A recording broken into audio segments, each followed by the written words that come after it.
I love vinyl records. I got my record player last year when I turned 21, and I can say I've accumulated an admirable collection in that amount of time. I don't claim to be a music expert, but my opinions on my taste have never been hidden from view. And so today I want to share the top 10 albums that I have on vinyl records. This is strictly my opinion though, so please be respectful. Number 10. Nirvana's Greatest Hits.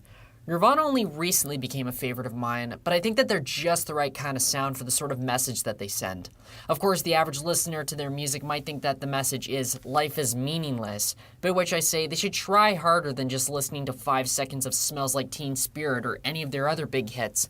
A personal favorite of mine has been Heart-Shaped Box, since it was used to promote one of my favorite video games, infamous Second Son. Number 9. Aerosmith's Greatest Hits. Okay, I promise, not all of this will be greatest hits albums, but this was one of the several records that I inherited from my mom, and I think Aerosmith holds up well. There's a great cover of Come Together by the Beatles, plus well-known hits like Walk This Way. Anytime someone says that line, I can't help but repeat the iconic way Steven Tyler says it out loud with his glass-shattering vocal cords. Number 8. Back in Black by AC/DC. Right when that needle drops onto this record I got for Christmas, that earth-shaking riff sends my whole room into an earthquake. Because at what other volume can you properly listen to Back in Black? People often forget that this was the very first sound we heard in the Marvel Cinematic Universe, with the kickoff of Iron Man. Plus, there's a real treat in other hits like You Shook Me All Night Long and Hell's Bells. Number 7. The Eagles, Hotel California Live. I've declared Hotel California to be my lucky song for the last few years. Good things have tended to happen when I hear it, and it's probably the one song I remember from my high school formal, which featured mostly mediocre pop released in the last 10 years. Trust me, you all know the songs I'm talking about.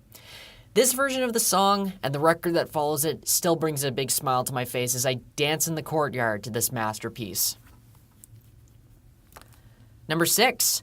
News of the World by Queen. This is probably one album I've heard in the strangest way possible. The whole cover art of the album was a focal point to a zany Family Guy episode I saw years back. Stewie was scared to death of the robot on the cover. But I'm at least glad I got to listen to it in its original format, because it's filled with the hits that we all know from Queen. I'm sad Bohemian Rhapsody isn't on it, but I'll gladly put this on for an easy psych up to We Will Rock You or We Are the Champions. Number 5. VHS by X-Ambassadors. Almost every track on this fairly recent album is bookended by audio clips from old VHS tapes from the band members' childhood. Hence this interesting name. Otherwise, it almost feels melancholy to think of me sitting with the members of this band from Ithaca, New York, looking through this flashback to their childhoods as they would go on to achieve mainstream success with the singles featured on this album, like Renegades and the saddening Unsteady. Easily one of my favorite modern bands. Number 4. Revolution Radio by Green Day. I could easily put American Idiot here if I had that album on vinyl. This, however, deserves its place for the fact that it's on a red record alone. What can I say? I love the aesthetic. Oh, the music? Kick ass! Where it's clear from anyone listening to American Idiot that it was a whack at the Bush administration, the rebels from Oakland, California take aim at Trump this time. Bang Bang and Still Breathing take center stage with their clear political commentary present, but other great jams include the haunting Troubled Times and what I feel is a spiritual sequel to Good Riddance, Ordinary World. Number 3. Boston. Yet another album introduced to me via a cartoon. I first saw the art of this album grace my screen during a recent season of South Park. Then I got the record myself, and I realized it was probably one of the greatest classic rock albums ever. Many people know the single More Than a Feeling, but my personal favorite is the slow but head-bombing jam Hitch a Ride. But the whole album itself is iconic. Right from its opening riff to its nostalgia-inducing lyrics about a road trip, Hitch a Ride and the entire album of Boston deserves all the praise directed at it from the critics.